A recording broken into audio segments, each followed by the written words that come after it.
महर्षि दधीच अपने 49वें पड़ाव पर आकर के स्थित हो गए और यहीं पर तपस्या करने लगे। एक बार देवराज इंद्र को इनकी अस्थियों की याचना करने के लिए इनके आश्रम में आना पड़ा।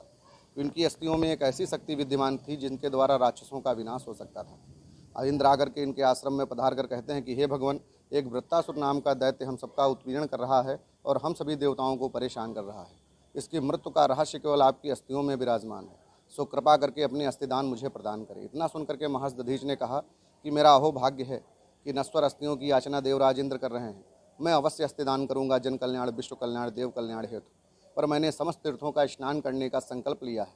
सर्वतीर्थ स्नान करने के बाद देवदक्षिण प्रदक्षिणा करने के बाद में मैं अपनी अस्थियों का दान दे दूंगा। इसी प्रकार देवराज इंद्र ने सभी देवताओं को आकाश पाताल मृतलोक से 3.5 कोटि, जो करोड़ों की संख्या से ज़्यादा है, उनको ला करके इस 84 को उसकी परिधि में स्थापित किए। फाल्गुन मास की प्रतिपदा को महर्षि दधीच ने इन समस्त तीर्थों को स्नान किया। सब जल एक में मिल जाने से इस तीर्थ का नाम मिश्रित हुआ। मिश्रित का तात्पर्य होता है मिला हुआ, मिक्सचर। स्नान करने के बाद में दधीच जी ने अपने शरीर में नमक और दही लगाकर इंद्र की सुरागाय से चटाया। चटा करके हड्डियाँ जो थीं वो देवराज इंद्र को दान में अर्पित की। उन्हीं की हड्डियों को लेकर के विश्वकर्मा उष्णा ने वज्रों के निर्माण किए, जिनके नाम गांडीव, पिनाक, सारंग और वज्र हुआ। गांडीव प्रथम अग्नि देवता को मिला, द्वापर में अर्जुन के काम आया, महाभारत की विजय हुई। पिनाक शंकर जी को मिला, त्रेतायुग में सीता के स्वयंवर में जनकपुर में तोड़ा गया। सारंग विष्णु भगवान ने लिया और विश्व की रक्षा की। वज्र की संख्या केवल आधी बताई गई है, जिसके द्वारा महाबली वृत्तासुर दैत्य का संहार हुआ, तब देवास हुआ। तभी से इस तीर्थ का नाम मिश्रित दधीची कुंड के नाम से जाना जाने लगा है। ऐसा माना जाता है, विष्णु पुराण के अनुसार लेख में है कि महर्षि दधीच को कलयुग के 28वें विष्णु रूप में माना जाता है। सुदेहकम विष्णु कलाभ सुश्रियम सुजन्मकम दिनकर कोटि सुप्रभ दधीचकम श्यामल सर्वगात्रकम चतुर्भुजम शंतदि आदिनवमितम।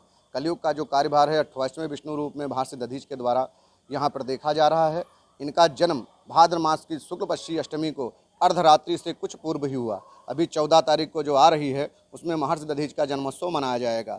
ऐसा है, यहीं पर अष्टदान होने के कारण इस 84 कोष की परिधि को भगवान नारायण ने इसको अष्टम वैकुंठ प्रदान किया। यहाँ जप तप दान करने से अक्षय पुण्य की प्राप्ति होती है।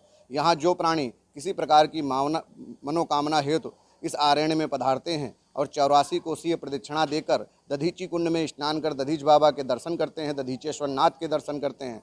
दधीचेश्वर नाथ जो है महर्षि दधीच के द्वारा स्थापित है और विश्व का पहला उप ज्योतिर्लिंगों में जाना जाता है।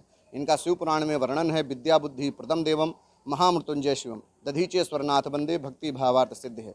ऐसे दधीचेश्वर नाथ इसी मिश्रित तीर्थ के प्रांगण में विराजमान हैं और दधीच के द्वारा 2 पुत्र उत्पन्न हुए, जिनका नाम पिपलाद और सारस्वत हुआ। महर्षि दधीच का जन्म जो है भाद्र मास की शुक्ल पक्षी